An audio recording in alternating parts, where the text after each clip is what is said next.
Hey there, Philip here from Manning the Fort. In less than a month of 3D printing, I have fallen deep down the rabbit hole. Today, I want to talk about some of my favorite STL subscriptions. Now, recently I made a video about what convinced me to get into 3D printing in the first place. It's now a few weeks later, and I've signed on to a handful of STL subscriptions via Patreon and My Mini Factory. I want to give you a look at what each of my favorites has to offer in case you're on the hunt for something new to print. And speaking of Patreon, I have one of those now. All of my content is still free, but if you sign up, you'll get early access to videos, polls to help guide the channel, and some behind the scenes content as I work on new videos. You can also always help out for free by liking the video and subscribing. Now, on to the meat and potatoes.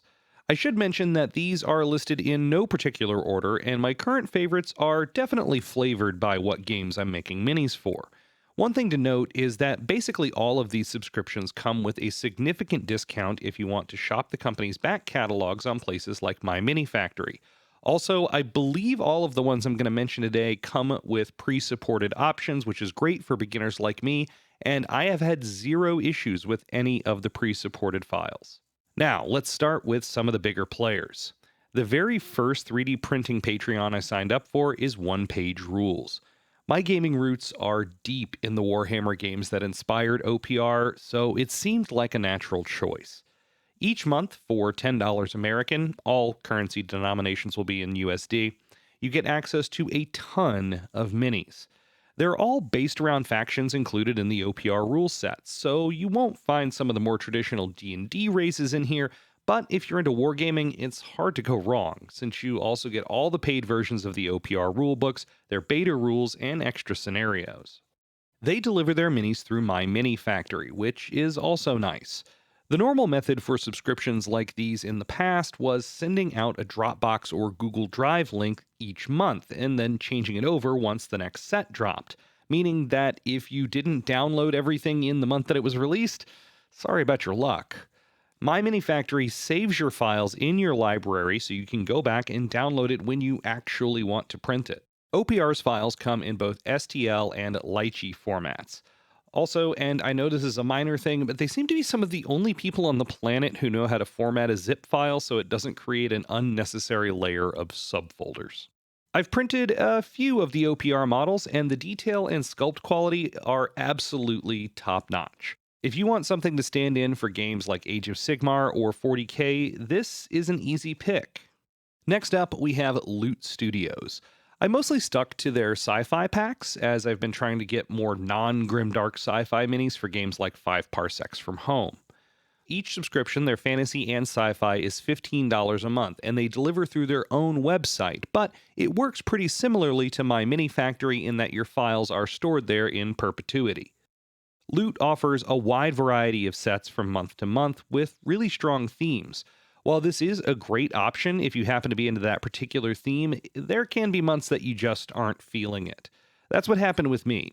A lot of their sets in 2022 have had exactly the sort of thing I was looking for, including July's, but the August theme has a very strong Men in Black vibe, which doesn't work for what I'm playing at the moment, though the minis do look really cool. That's going to happen with every subscription from time to time, so the common tactic is to unsubscribe, then just sign back up when they come out with a release you like. That brings me to the one slight issue I've had with how Loot handles things. There isn't an unsubscribe button, like on Patreon or My Mini Factory. You actually have to send them an email like it's still 2006. Still, the minis print great, the pre-supports are great, and if you're into more traditional fantasy games like D&D, they also have a really nice looking fantasy package each month. Next is Bestiarum. I initially heard about this company when I first heard about the game Forbidden Psalm, months before I got my own 3D printer. Bestiarum specializes in dark fantasy models, and boy do they deliver. In terms of grimdark, they make Age of Sigmar look like Polly Pocket. The style may not be for everyone, but if you do want dark fantasy, the $10 a month tier from Patreon or My Mini Factory gives you a strongly themed and large selection of minis each month. For August 2022, the theme is Beastmen, and I've already started printing some for Forbidden Psalm. You also get a few of their lone heroes each month, perfect if you want to play something like Mordheim, or if you just want the edgiest character at your D&D table. I actually signed up for their $14 a month tier, which also gives you a 5th edition module each month and a Forbidden Psalm mini campaign written by Kevin Rahman, the game's designer. I actually interviewed Kevin not long ago, and you can find a link to that video on screen now. On to some subscriptions from companies that are smaller but still deliver on quality. First, we have Print Minis. For $12.50 a month, you get a set of themed sci-fi minis that work well in a variety of game systems. For August, the minis seem pretty well suited for something like Necromunda, but I'm also using some of their sculpts for 5 parsecs. That includes this beast. It's called the Falcon. It's a great looking ship, and it's about a foot long when it's finished. I actually bought this above and beyond my subscription because it was the best option I found for a ship for my 5 parsecs crew. In addition to being a big, beautiful beast, it has a ton of modular weapons options if you upgrade your ship down the road. That brings me to one thing that Print Minis does that is somewhat unique. Modularity and expansion on existing sculpts is a big part of what they do. In their welcome pack, you get both the Colossus Heavy Transport Ground Vehicle and the Cargo Container. Each month, part of the subscription is options to swap out parts on both of these. So in August, for example, you can print the basic parts of the cargo container, but use the new wall sections to create a prison cell. And the new bits for the Colossus make it a line breaker, so a heavily armored vehicle. But if you put the prison cell cargo container on back, all of a sudden, it's a prison transport. And in previous months, they had options to make things like a food truck or a mobile med bay. I really like this idea, and a Colossus is going to be hitting my printer soon. Next is Necropunks Miniatures on My Mini Factory. This subscription service is still fairly new, but they're already coming out with some really nice looking stuff. These are dark fantasy themed minis, and each month for $8.99 you get what is essentially a set piece battle, including the terrain.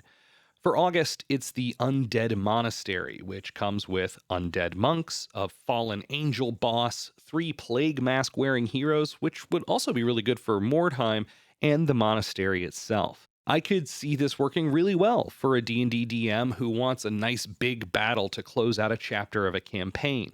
For myself, at least for now, I think the look and feel would also work really well for things like Forbidden Psalm and 5 Leagues from the Borderlands. Finally, we have one more company that has a really interesting business model. Witchsong Miniatures on My Mini Factory costs $1 a month. Yeah, $1. Each month's release is a single miniature. At their base scale, these things are significantly larger than what we would typically use to play war games with, but man, those sculpts are beautiful.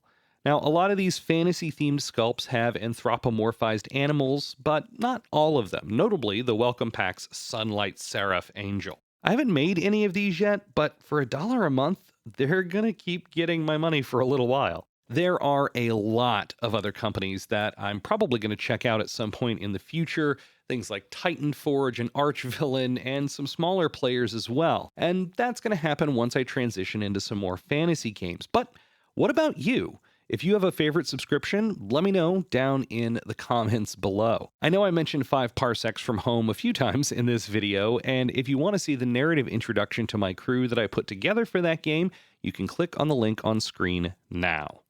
Until next time, may you find what you're looking for, and thanks for watching.